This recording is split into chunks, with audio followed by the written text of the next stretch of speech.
Mr. Seahorse by Eric Carle. Mr. and Mrs. Seahorse drifted gently through the sea.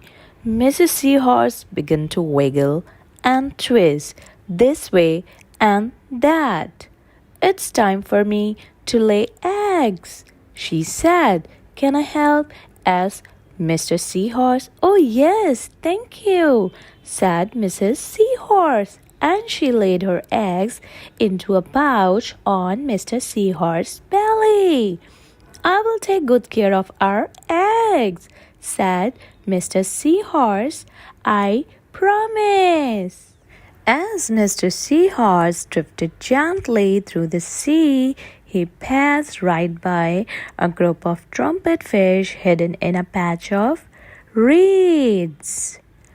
But before long, Mr. Seahorse met another fish. "How are you, Mr. Stickleback?" asked Mr. Seahorse. "Delighted," replied Mr. Stickleback.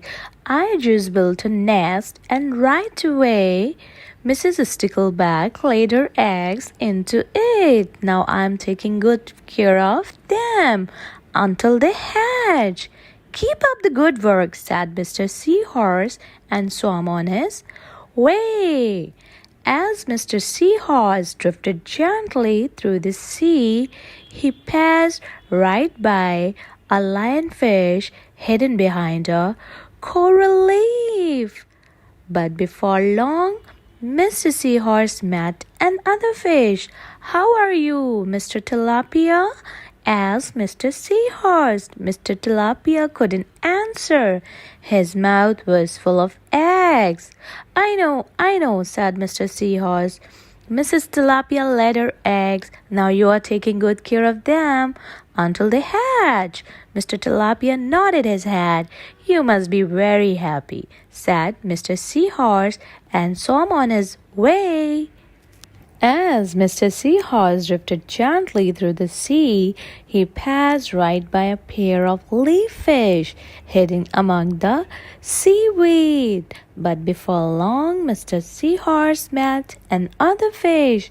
"How are you, Mr. Curtis?"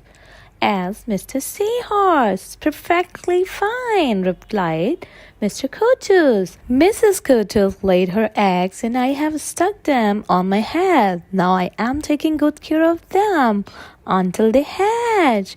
"You are doing a great job," said Mr. Seahorse, and swam on his way.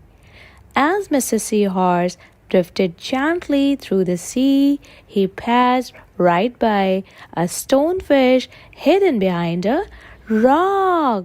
But before long, Mr. Seahorse met another fish. "How are you, Mr. Pipe?" asked Mr. Seahorse. "Couldn't be better," replied Mr. Pipe. "Mrs. Pipe laid her eggs along my belly. Now I'm taking good care of them until they hatch." "You should feel proud of yourself," said Mr. Seahorse, and swam on his way. But before long, Mr. Seahorse met another fish. "How are you, Mr. Bullhead?" asked Mr. Seahorse. "Tip-top," replied Mr. Bullhead. Mrs. Bullhead laid her eggs and the eggs hatched. "Now I am babysitting." "You are doing a fine job," said Mr. Seahorse, and swam on his way. The time had come for the seahorse babies to be born. Mr. Seahorse wiggled and twisted this way and that. At last the babies tumbled from Mr. Seahorse's pouch and swam away. One baby turned around and tried to come back into the pouch. "Oh no," said Mr. Seahorse. "I do love you, but now you are ready to be on your own." Kindly like, share, and subscribe, Mo and friends, and press the bell icon for upcoming videos. And thank you for watching.